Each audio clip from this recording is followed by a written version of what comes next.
Swinging a drive. Get up, Bar. He's done it again. A two-run shot in the first. Hey guys, welcome back to Swing and a Drive out here on the West Coast. Logan and I are a little behind the rest of you in Canada probably, but we've got our news now, and now we know Manoah, he's gone for a little while, and Cavan Biggio has been DFA'd. The Blue Jays are close to 500. The season is not lost yet, and we have a lot to kind of sort out. So we're going to dive into the Biggio and Manoah fallout and see kind of like what do we think the Blue Jays should be doing next here. What's the next move on the chessboard? Logan, the fallout from all of this is they DFA'd Biggio and brought in Horwitz, and that's a move. That's fine. It's it's intended to bring up the offensive output a bit, and it may pan out, it may not, but that's the base move. But you have some thoughts about the way it all kind of fits together.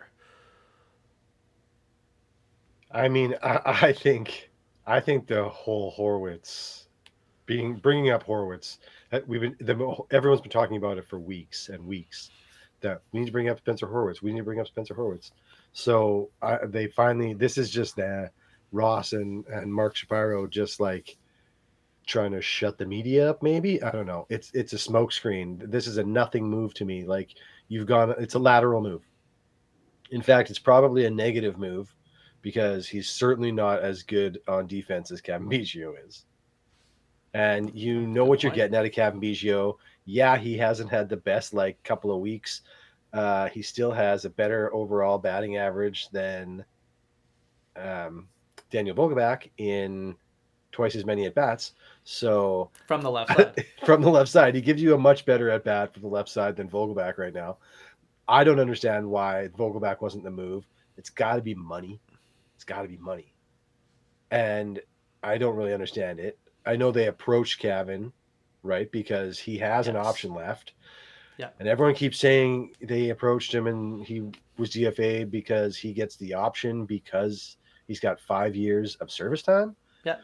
But everywhere I look it up, it says he's got 4.129 years of service time. So I don't really know what's going on there. Somebody help me, fill me in. Well, that was on the broadcast. That's what everybody said. Everybody has said. Yeah. That's blanket across the board. The Blue Jays media, 5 years of everywhere you look online that shows service time, 4.129. I don't really think that this was the move to make. I don't think anybody thinks this was the move to make. It was surprising, right?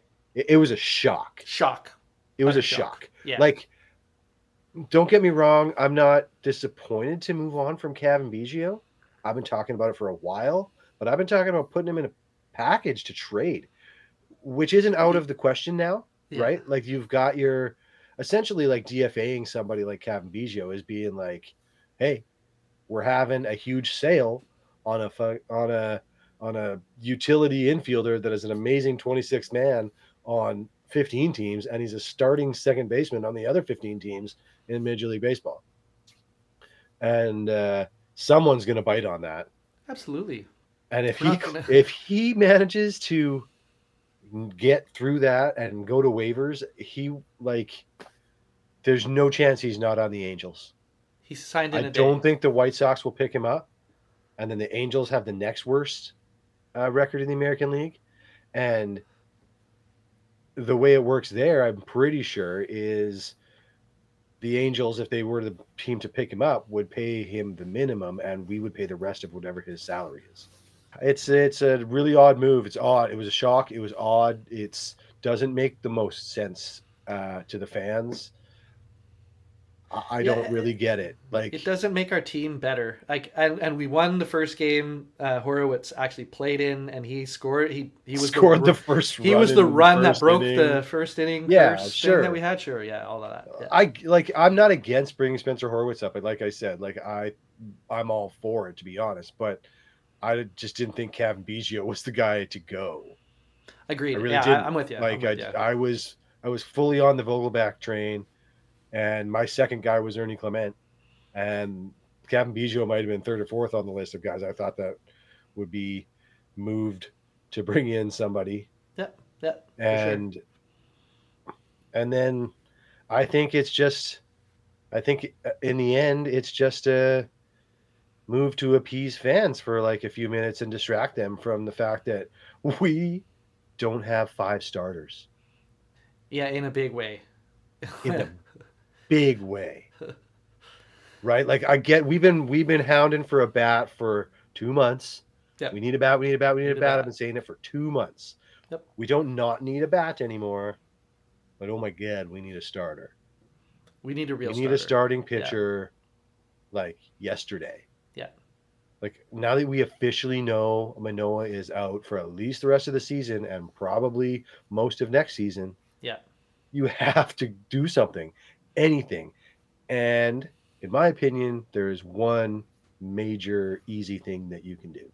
And is that what, just like call up Rodriguez? No, it's free agent signing. Okay, who's your free agent target? Trevor Bauer. Ooh, the controversy. I can see the dislike buttons being pressed right now. Yeah, I'm getting shredded in the comments. I've been in support of him from basically day one because, I mean, he's been getting taken advantage of the whole time, and it was pretty easy to tell. Except he's not the most likable person, so nobody gave him the benefit of the doubt. As a character, in his time in the league before, he was definitely acerbic. Yeah. He had a grating personality, and maybe he was misunderstood. I don't know, but Yep. I definitely wasn't like, I didn't cheer for him. I didn't say I didn't want him. Whatever, all of that. But as far as an arm goes, I cheered against him because he's good. Because he's good. Yeah, but as far as an arm goes, right? He is. He's very good. He's good, and the thing is, he's ready. Yeah. He can come and pitch tomorrow. Yep. Depending on the day he's at. You know what I mean? Like, like where he is in his cycle, because he's ready. He's been pitching. He went to Japan last year, or it was Japan last year. Pitched well there. He's pitching in Mexico right now. Yep. Pitching against lots of ex-major leaguers, throwing well, but like stretched out. Yep. Healthy. Good at maintaining his body. Like, I just don't understand why no one is giving him a chance. Trevor Bauer, for whether you like him or not, has not received a second chance. He's willing to come back and play for the minimum. He's probably been humbled. I'm sure he would stay out of any hint of trouble. He would just love to come and play baseball. So I think you're probably, like he's gonna be like the quietest guy. He's gonna make his little YouTube videos. That might annoy a couple of guys. Who cares? And other than that, he's gonna be unseen. I mean, if you wanted, you could just not see him any day except the day he pitches. You could keep him separate from the team if you think he's not good for the clubhouse. Whatever. I think that'd be stupid. But, you bring him in, you have everybody have their meeting, because they all have their meeting, right? Just like they did with George Springer. Hey, did you guys cheat? Yeah, we did. Okay, good. Let's play ball. Like, like that. It's got to happen. Someone's got to give this guy a second chance. And why shouldn't it be the Blue Jays? Because they need him bad. It sign him to a min deal for the rest of the year, right? Yeah, he's willing to play for the minimum, a 1-year minimum. Like, good. He needs a prove it deal. Here it is. Yeah. Sign the guy, get him out there. Who cares? Play for 1 2. If he sucks, release him.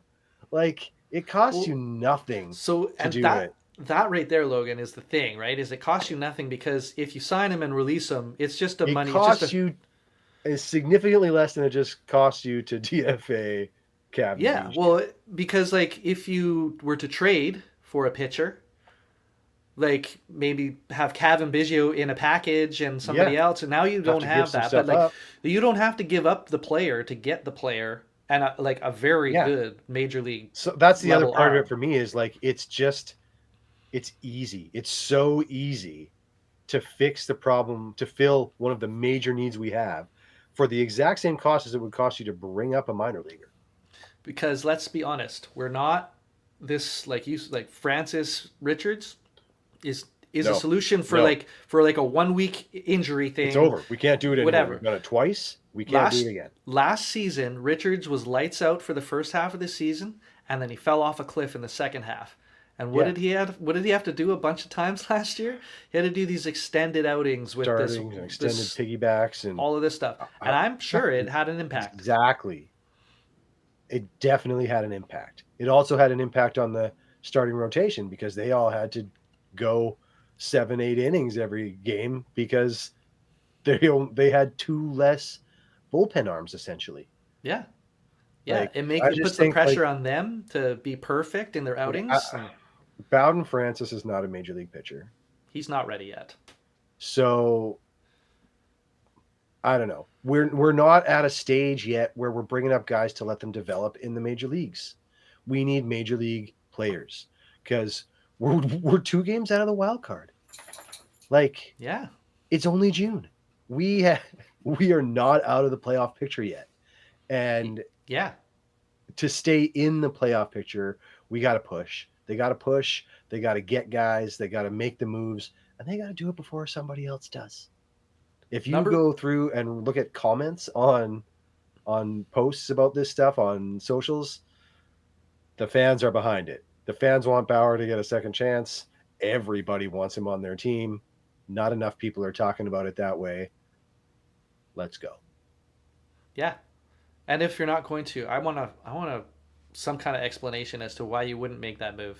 I want Ross Atkins to trot out there and tell us that it's a bad move exactly because. Why. Yeah, tell us it's a bad move because. And those are the guys that brought him to Cleveland. They've got some experience with him. He's a sub-4 career ERA pitcher. So he's like 3.29 or something like that. It's a very good ERA. It's a worthwhile. Like, he's not an ace. He's not an ace, and we're not trying to replace an ace. We're trying to get a 5th starter, and he's an outstanding 5th starter. Oh my God, yeah. It really is one easy $770,000 move. Oh, and at this point, you would prorate that. So right. only 2/3 of that. Yeah, 2/3 of that. Yeah. So sign the check, Rogers. Let's go. Yeah.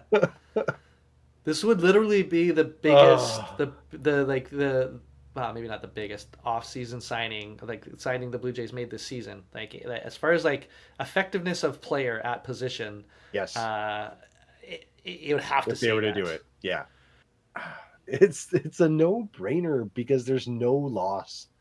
There's no loss for you guys. If it doesn't work out, you've lost $500 and some $1,000, which in the grand scheme of things is a drop in the bucket. It's going to be way less than, like I said, it's going to cost you to lose Cavan Biggio if you lose him to a DFA. So yeah, if they get nothing, if they end up somehow getting nothing for Cavan Biggio and just letting him go, that will be I find it very hard. Offense. I cannot believe that he would clear and make it that far. I just can't. He's too effective of a player. Yeah. We'll see what happens. Then again, I was incredibly shocked that he was the guy that got DFA'd. So maybe I don't know anything about baseball. I don't know. I mean, maybe Super Smart Ross has some super smart plan that he's enacting, and that was just one of the moves. I'm pretty sure it's a monkey juggling, riding a bicycle, a unicycle inside that guy's head right now. What do you guys think? Trevor Bauer? Would you take him? Let us know. Yeah, please let us know. I would really like to know some other people's opinions on this topic because I think it's worth doing. Yeah, I do too. And maybe we're wrong. Maybe we're totally out to lunch. But I mean, we'll see. He's right there. So I'm a curmudgeonly old man, and I think he deserves a second chance. So let's go. Fair enough. Okay. Well, I guess that's it for now. We'll see what happens over the course of this week and how the Blue Jays are sitting, or if they have a new arm in this rotation, or any of those moves that we talked about. So we'll see you guys in the next video, and thank you for watching. Thanks for watching. Go Jays. Peace, guys.